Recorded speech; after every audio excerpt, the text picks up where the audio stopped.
Hello beautiful bookish people, my name is Hannah and today I'm reviewing everyone's, well I shouldn't say everyone's, but some girl's middle school crush, Cody Simpson's poetry. Yep, that's me. So, if you don't know who Cody Simpson is, I'm guessing you didn't have a boy band stage in middle school, but he was essentially the lesser known Australian version of Justin Bieber. He was discovered on the internet. He had a couple singles, including my personal favorite, iyiyi. And you're gonna have to show them a clip.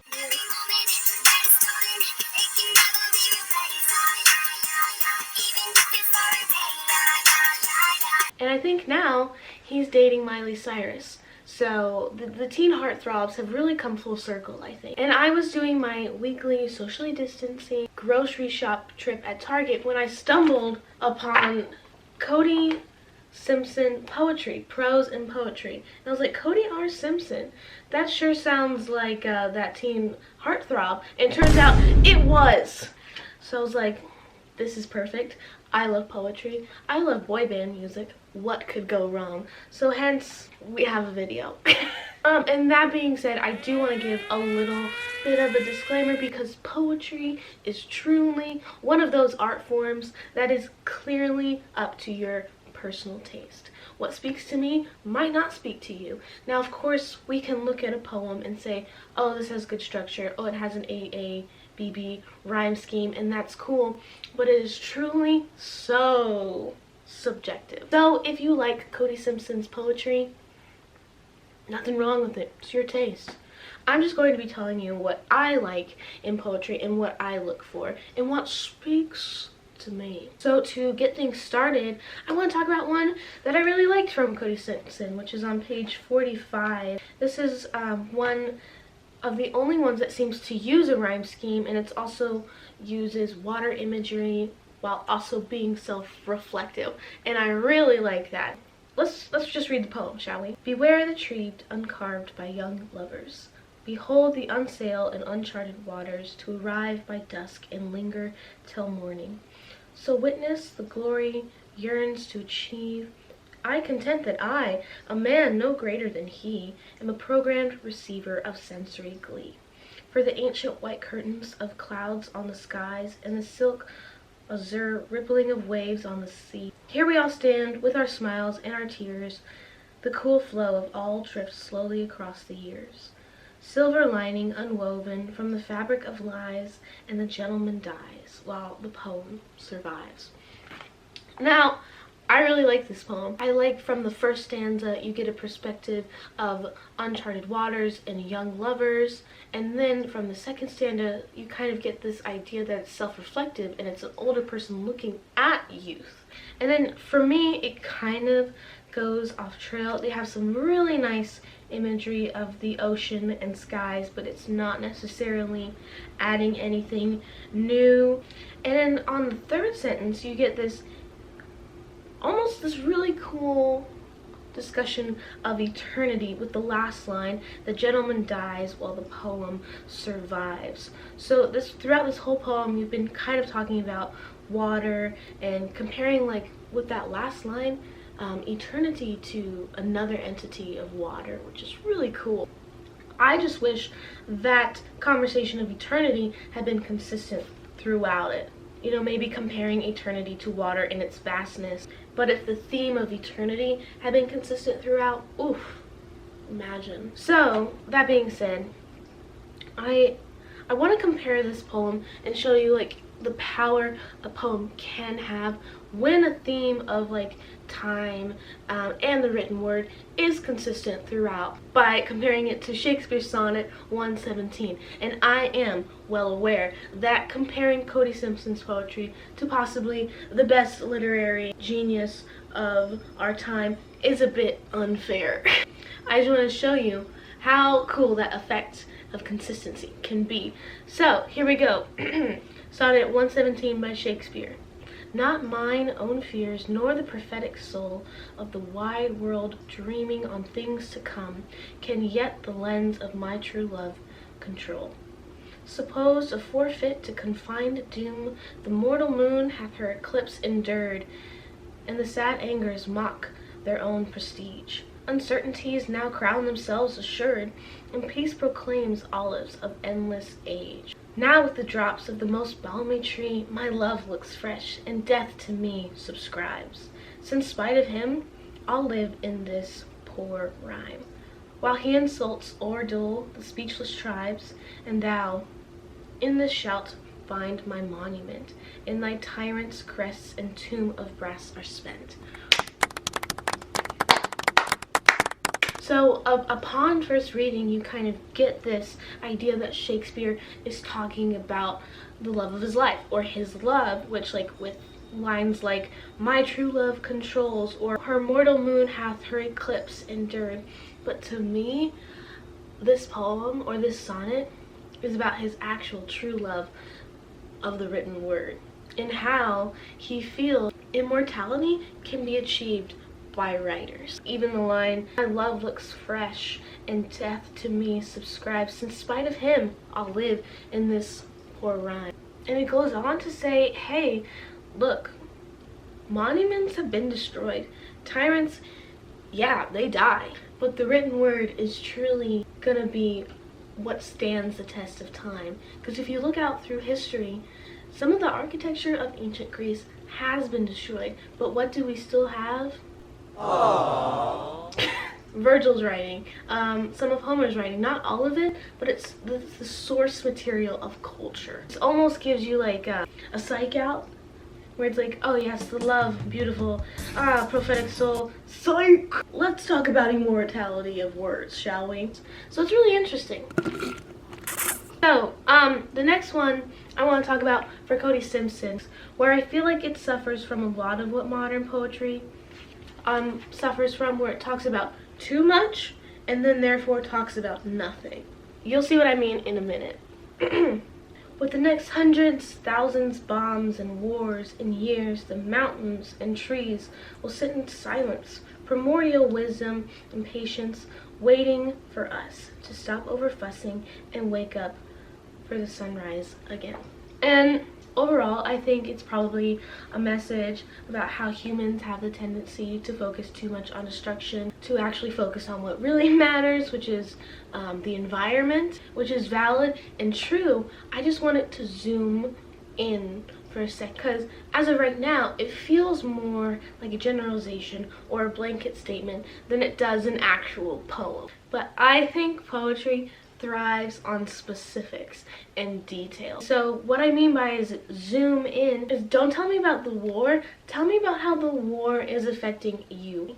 Don't tell me the war in Iran, tell me how it felt to walk past your deployed brother's empty bedroom every day. You see what I mean? You can talk about the war through a personal lens, which in a sense will make it more relatable. I'll show you another poem that talks about a personal issue, but in a sense then talks about a much grander issue that we can then discuss because it starts with a personal, detailed issue. So this one comes from Rupi Kaur, so a more contemporary poet to compare Cody to. But the poem I want to show you, I think it's called Bicycle, or maybe Handlebars, and it goes, first boy that kissed me held my shoulders down like the handles of the first bicycle he ever rode. I was 5. He had the smell of starvation on his lips, which he picked up from his father, festering on his mother at 4 a.m. He was the first boy to teach me my body was forgiving those that wanted, that I should feel anything less than whole. And my God, I did feel as empty as his mother at 4:25 a.m.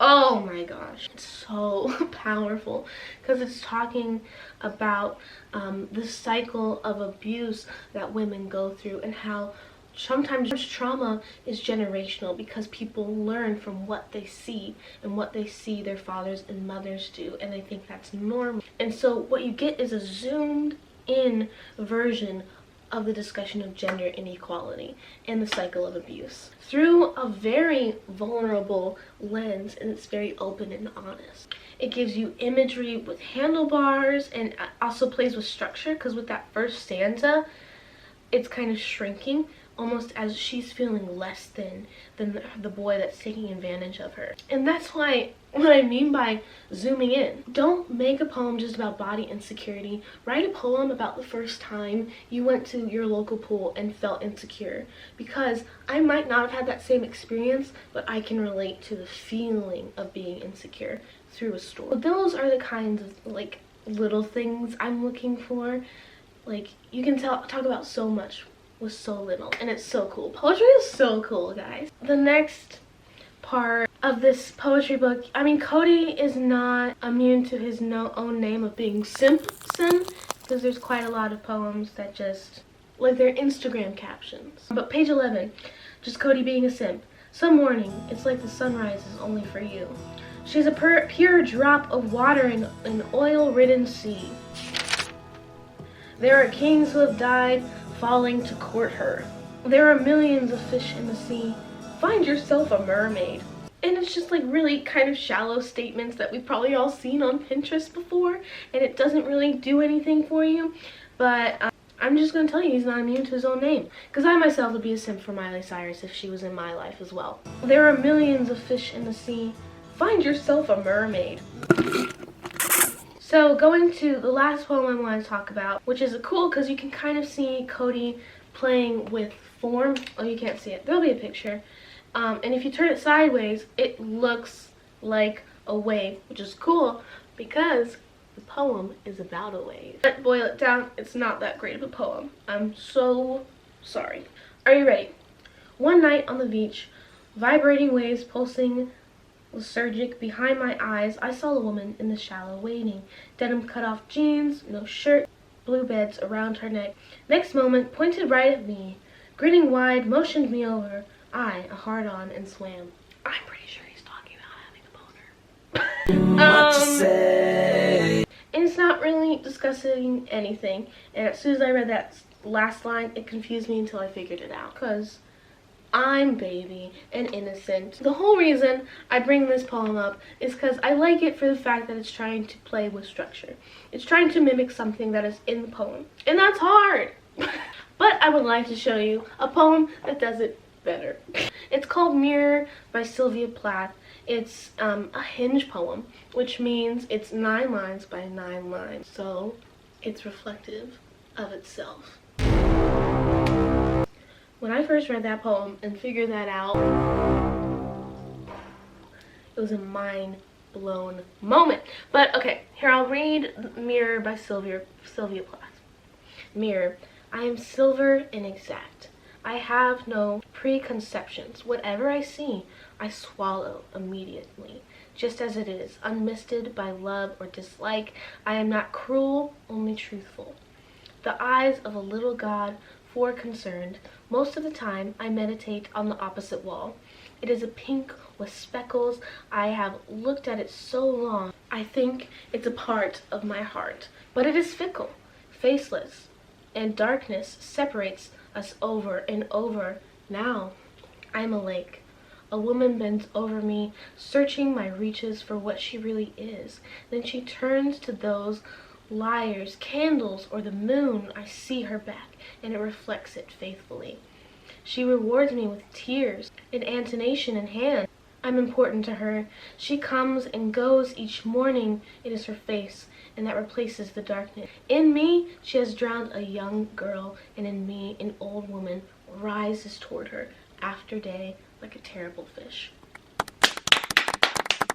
Okay, so this poem is a mirror being personified in the first half, and then it is personified as being a lake. And on the first half, you see a mirror, how it is perfect and exact.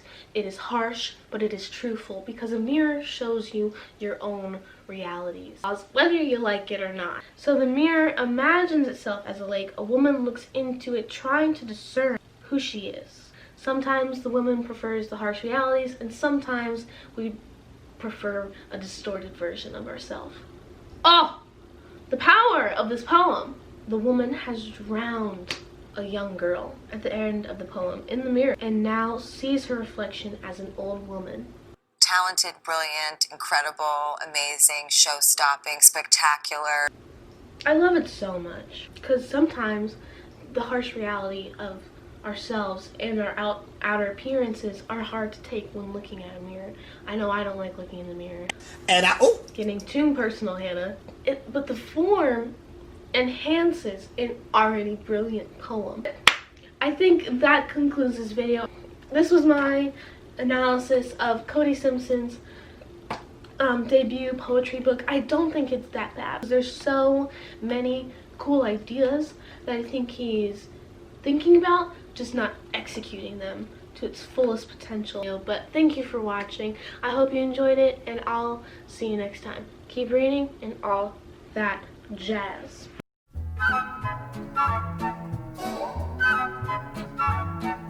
Every hour of the day, yeah. Not mine own fears, nor the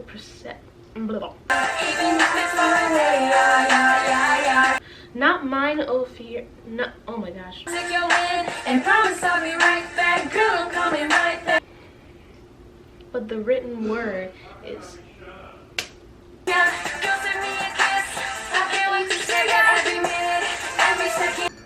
I'm filming.